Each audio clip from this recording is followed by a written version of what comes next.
Net पर चलाया जा रहा है, उसमें मरुई भैंसों का गोश्त जो है सप्लाई कर रही है।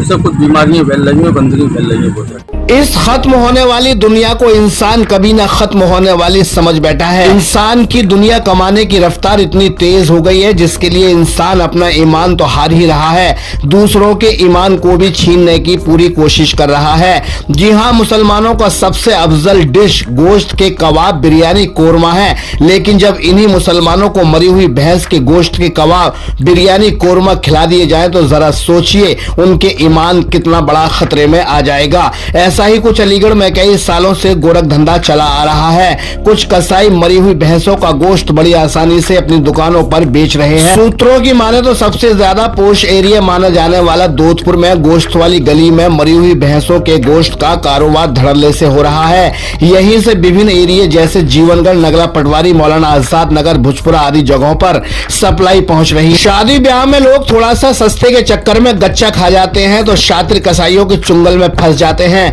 जहां पूरी की पूरी मरी हुई भैंसों का गोश्त दे दिया जाता है मगर पहचान करने वाला कोई नहीं होता। आसिफ ठाकुर। कहाँ रहती हैं? रजन। ये बताइए क्या शिकायत है, क्या मामला है? शिकायत जो है जोधपुर में और पूरे अलीगढ़ में एक बहुत बड़ा नेट पर चलाया जा रहा है, उसमें मरुई भैंसों का गोश्त जो है सप्लाई कर रही है। इससे कुछ बीमारियां फैल रही हैं, गंदगी फैल रही है बहुत। कौन लोग हैं सप्लाई कर रहे हैं? इसमें एक है फैजान, कहाँ का रहने वाला है? ये दिल्ली गेट का रहने वाला, जोधपुर में ताहिर की दुकान पे मीट बेचता है मरुई भैंसों का। मरे हुए पशुओं? जी, मरुई भैंसों का। ये कहाँ से खरीदती हैं? ये कुछ लोग वाल्मीकि हैं, कुछ छोटी जाति है, उनसे मरुई भैंसों का गोश्त खरीदते हैं, फिर अच्छे दामों में उन्हें सेल करते हैं, जो इलाकों में बेचते हैं, इलाकों में बेचते हैं दुकानों पे। तो इससे लोगों के ईमान ज्यादा हो रही है खराब। मेरे हाथों से निवेदन ये है कि इस अवैध काम को रोका जाए और इनके जो अवैध तरीके से दुकान चल रही है उनके खिलाफ कानूनी कार्रवाई की जाए।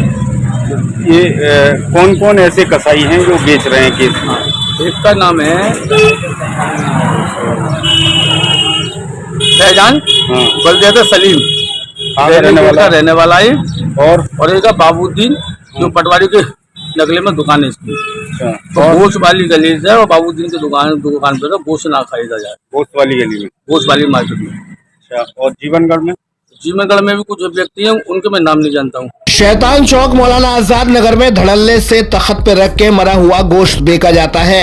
ऐसे रूरल एरिया में मरा हुआ गोश्त आसानी से खपाया जा सकता है, जहां लोग मद्दे के चक्कर में मरी हुई भैंस का गोश्त घर में ले आते हैं और बड़ी आसानी से पकाकर खा भी जाते हैं। वहीं अलीगढ़ में कुछ होटल वाले भी इसकी चपेट में हैं। कुछ होटलों पर भी मरी हुई भैंस का गोश्त खपाया जाता है। कहीं कबाब वालों पर मरी हुई भैंस के गोश्त का कीमा मिलता है। कुल मिलाकर तेजी से अलीगढ़ में मरी हुई भैंसों के गोश्त का कारोबार बड़े पैमाने पर फैलता जा रहा है, जिसकी शुमार अभी तक मुसलमानों तक नहीं पहुंच पा रही है। कौन कौन है इस नापाक धंधे को चलाने वाला, कैसे भैंस को मारा जाता है, कैसे मरी हुई भैंसों के गोश्त को मार्केट तक लाया जाता है, क्या पहचान होती है मरी हुई भैंस के गोश्त की, कैसे शादी ब्याहों तक पहुंच जाता है मरी हुई भैंस का गोश्त वाली गली में कौन है इस मरी हुई भैंसों के गोश्त का बड़ा कारोबार, ये सब बताएंगे आपको अगली खबर में। फिलहाल सो रहे हो तो जाग जाइए, क्योंकि कुछ गोश्त माफिया तुम्हें खिला रहे हैं मुर्दा गोश्त। अलीगढ़ से कैमरामैन शाहरुख खान व सहयोगी मोहम्मद यामीन के साथ चीफ एडिटर